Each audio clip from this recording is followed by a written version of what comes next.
seguramente propició la reflexión en todos y cada uno de nosotros. Gracias, doctor.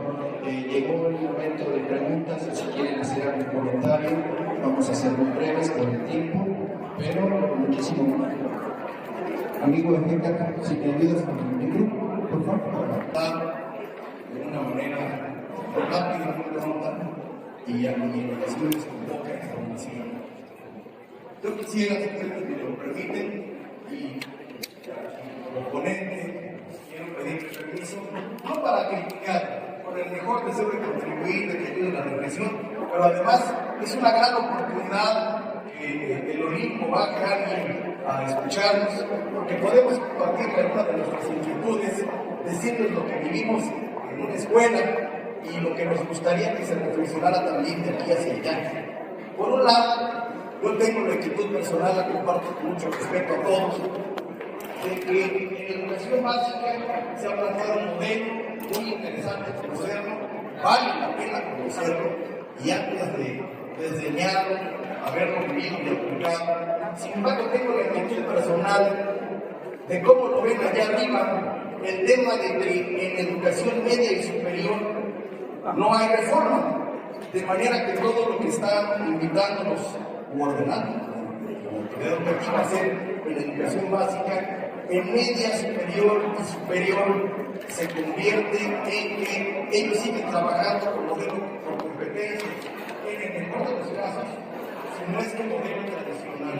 De modo que cuando lleguen egresados de nuestras aulas de este modelo a media superior y superior, donde el maestro sigue presentando exámenes de cierre activos, en la escuela de medicina, el carácter memorístico y enciclopédico es sobrevive el economista que sabe más. En la facultad de Derecho de los primeros de los días puede encontrarme que el maestro sigue azotando la puerta detrás de él, y yo veía afuera de su salón con 15 jóvenes ayer por la tarde, estuve en la facultad de Derecho de Guaén, donde las reglas siguen siendo las mismas de toda la vida, y solamente me comento y me comparto, solo hay un sistema de educación superior, de educación tecnológica, que ya tiene una convocatoria y invitó a empezar a construir lo que será la armonización con este modelo. Todos los demás siguen trabajando y no hay señales de que vayan a modificarse. La segunda inquietud que tengo, no sé cuál será la pregunta, es el tema de este modelo implementado en el que los maestros en las escuelas percibimos un exceso de tolerancia y un exceso de todo lo que acabamos de escuchar, y de reflexión y de sentido crítico. También puede empezar a propiciar, como ya lo estoy viviendo, yo lo he visto en la escuela, pues que el alumno no solamente tiene curiosidad pues por probar la homosexualidad, porque hay tanta difusión que me dice una alumna, maestro, ¿será malo si yo quiero probar ser homosexual? Francamente no encontré una buena respuesta. Pero eso no me preocuparía. Además, la sociedad ha tomado la decisión de ser intolerante a estos temas. Ya se comentaba. Me preocupa que este alumno hace demasiada reflexión, pues ya está tomando la decisión de no levantarse temprano para ir a la escuela porque hay mucha tolerancia, de no estudiar porque la tolerancia te da la oportunidad para decirle papá, no quiero ir a la escuela, hoy no, y excesiva tolerancia que la sociedad está empezando, creo, como maestro, que podría estarnos llevando al otro extremo. Y la 3, que me parece que debo hacer este planteamiento, los maestros creemos y estamos muy convencidos de que los libros no pasarán de moda, de que el texto impreso aún no puede ser sustituido por la literatura digital. Le informo que llegamos a los consejos técnicos, muchos de nosotros, y nos encontramos que al decir a los compañeros, leyeron la lectura recomendada, la respuesta, creo que en la mayoría de los casos es no leemos, no leíamos cuando eran impresos y estamos leyendo menos ahora que son digitales. Yo quiero que vayan a decir de manera respetuosa que se lleve esta reflexión de la necesidad de que los docentes tengan materiales impresos para consejos técnicos, planes y programas, toda la información que la lectura digital, leer letras de 3 milímetros no nos está funcionando. Y bueno, la última reflexión que quisiera compartirles también de manera muy humilde y respetuosa, porque lo escuché al inicio hablar de esta formación que en el pasado servía para formar mano de obra barata. Yo quiero recordar que sí funciona muy bien si nos remitimos a los estados del norte del país, donde las maquiladoras de ropa siguen teniendo esta política del estilo asiático, de pagar la serie y contar al trabajador por 10 horas. Pero lo que ha ocurrido en los últimos años, si visitamos Querétaro, es que Bombardier, Autolib, Mitsubishi, Intel, empresas líderes en el mundo, que en Querétaro pagan por hora con salarios equiparables a los que se pagan en Estados Unidos y que están contratando egresados de nuestras universidades públicas, ingenieros en Querétaro. Hay una demanda impresionante hay vacantes de trabajo de egresados de nuestras escuelas. Yo soy un egresado de la escuela pública y por eso a mí no me gusta que me digan que formamos a los maestros mano de obra barata o que somos la mano de obra barata. Me parece que lo hecho por muchos años en la educación pública, yo no puedo aceptar que hoy se va a hacer diferente porque antes estaba mal. Es muy importante que el discurso empiece por reconocer, en la educación al menos, todo lo bueno que los maestros en la educación pública hemos aportado en la historia.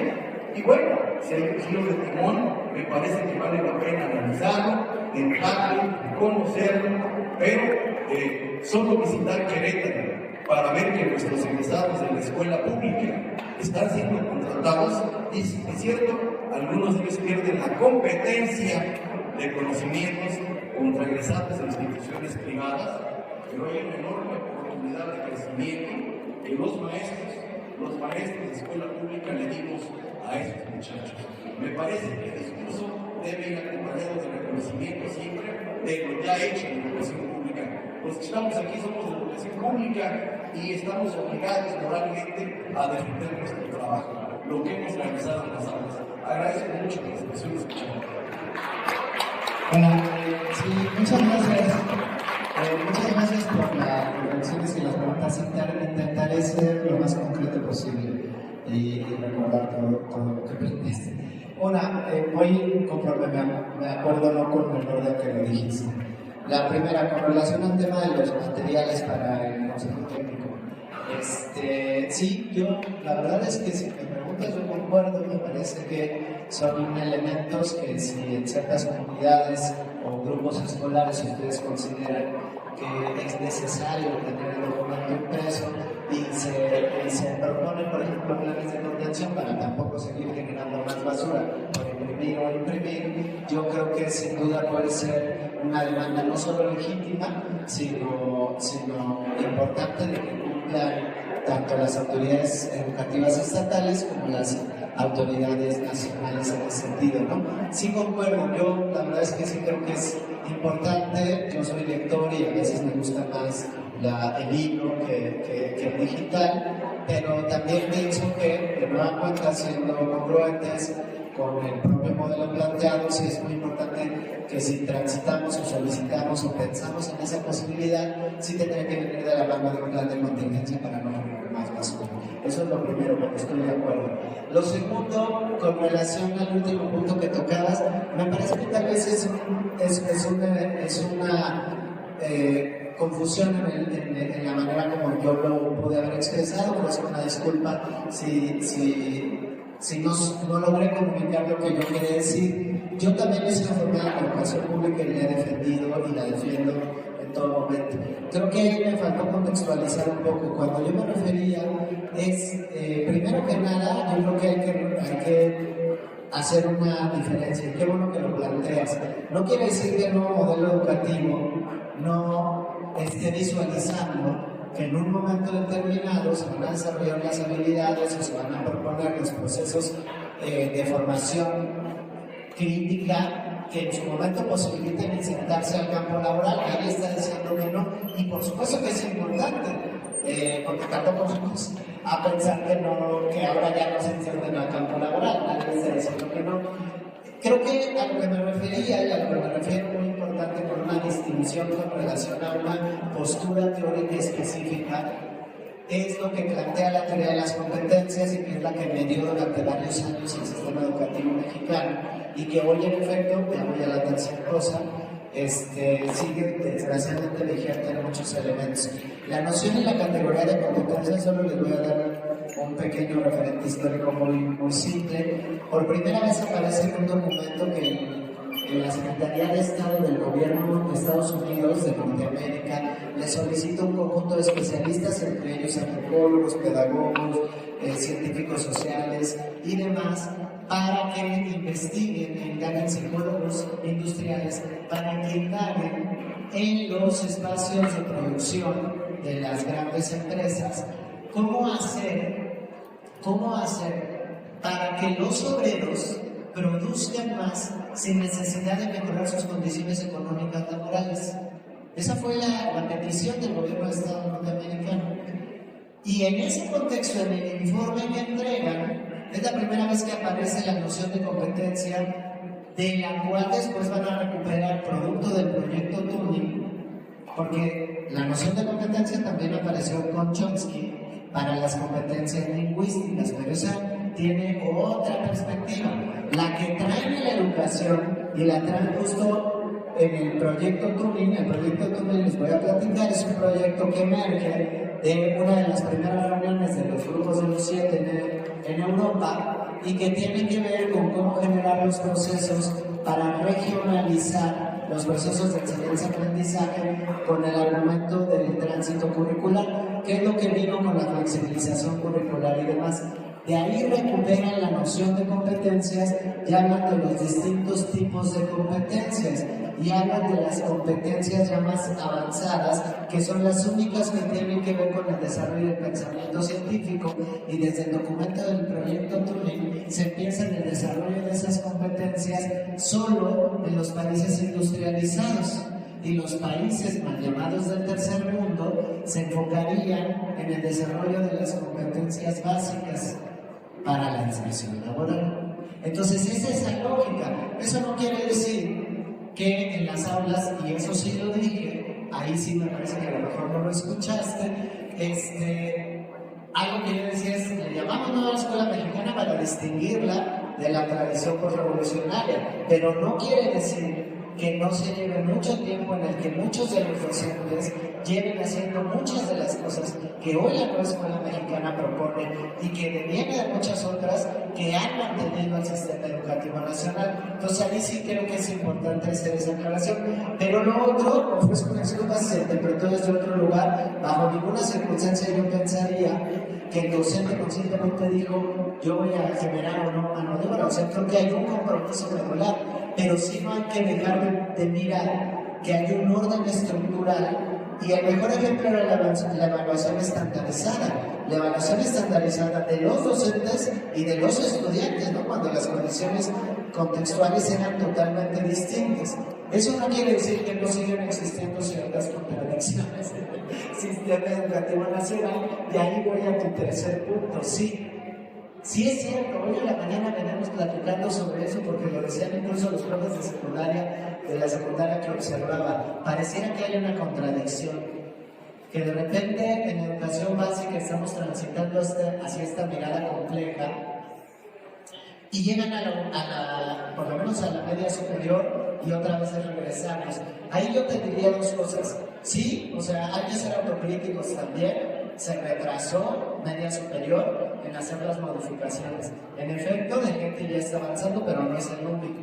Sí hay indicación y sí hay el interés y sí hay, la invitación así de clara para que toda media superior transite la modificación del marco curricular común y que vaya acorde al planteamiento. Ahora, en superior, aquí hay que dejarlo muy claro también. Las responsabilidades. La federación tiene responsabilidad en superior sobre las instancias que no son autónomas, no sobre las instancias autónomas. Sobre las instancias autónomas, nosotros no podemos hacer nada como federación. El caso de la UAE, el caso de la UNAM y demás. En las instancias que dependen de la federación, sí se están modificando los planes y programas de estudio por supuesto, y se están modificando bajo esta lógica. Las escuelas normales ya han transitado la modificación de su plan y programas de estudio y recuperan total y absolutamente la lógica del proceso de la contextualización del trabajo comunitario. ¿Qué habría que hacer?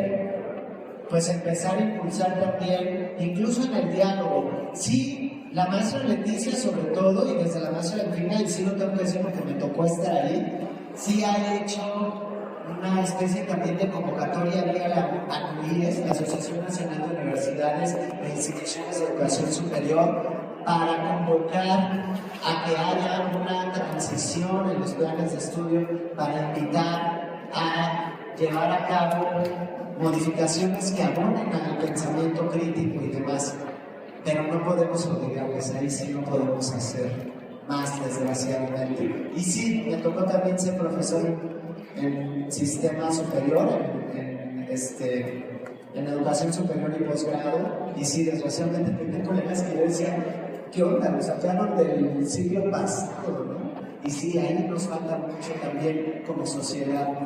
Y por último, yo creo que hay que distinguir, hay una cosa muy importante, y lo entiendo en verdad. A ver, hay que distinguir el respeto de la tolerancia. La tolerancia, la palabra tolerancia proviene de tolerare, de latín, y proviene de una metáfora de este personaje del Atlas, bueno, el anterior, porque el Atlas es posterior, que carga y tolera la carga de la existencia de los otros, pero no la respeta. Y yo creo que aquí hay una diferencia importantísima. No se trata a avanzar en términos de la cultura de la paz, el respeto irrestricto a los derechos humanos y los derechos que los niños, niñas y adolescentes tienen, porque algo, perdón, no lo podemos olvidar, hay leyes nacionales e internacionales que hablan de los derechos de las niñas, niños y adolescentes y que son progresivos. Pero el reconocimiento y respeto a los derechos de las niñas, niños y adolescentes, y lo dice la propia Nueva Escuela Mexicana, yo lo decía dentro de los valores, implican el reconocimiento del otro como sujeto interlocutor válido, pero no el deslinde de la responsabilidad que nosotras y nosotros tenemos. El tema del género no me gustaría meterme ahí porque es una discusión que podría volverse infinita. Yo le contestaría a esa niña o niño, con base incluso en las discusiones teóricas de la propia, de los propios científicos que abonan en pro del derecho de las comunidades LGBT, que la orientación sexual no es algo que se elige. Eso es importante. Es lo único que yo le daría información. Si viene y me dice, oiga, y si pruebo, una cosa son tus prácticas sexuales y otra cosa es tu orientación sexual. Yo solo te digo que tu orientación sexual no se elige, no es algo que tú elijas. Tú no eliges ser heterosexual, tú no eliges ser homosexual, tú no eliges ser bisexual. Pero eso no quiere decir que no podamos respetar y aprender a respetar. Porque si nos movemos de ese lugar, entonces también nos movemos de la idea de que pueda o no ser una moda. Yo creo que eso es importante. Y creo que el pensamiento científico y crítico a lo que iría es, en vez justo de darle una respuesta al niño, a la niña o al adolescente, darle los elementos para que tenga las distintas posturas que le permitan conocer sobre eso. Pienso yo. Y pienso que el riesgo no está en que transitemos una cultura del respeto o una cultura de la progresión de los derechos humanos. El riesgo está que creamos que respetar el derecho del otro va en detrimento del mío. ¿No? Creo que eso es lo que estaría detrás. Yo como docente, pues tengo todo el derecho a tener una postura en torno al tema de la diversidad sexual, al tema de la diversidad religiosa.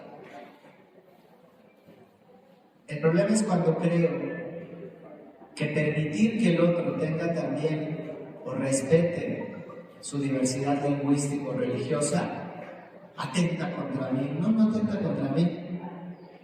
Porque el que el otro tenga su religión, tenga su lengua, viva su orientación sexual, no tiene nada que ver conmigo. El problema es cuando yo espero que todo el mundo sea como yo. ¿No? Yo creo que por ahí va un poco. Y lo que creo que sí es muy importante es la responsabilidad, que es uno de los valores. Si tú tomas una decisión,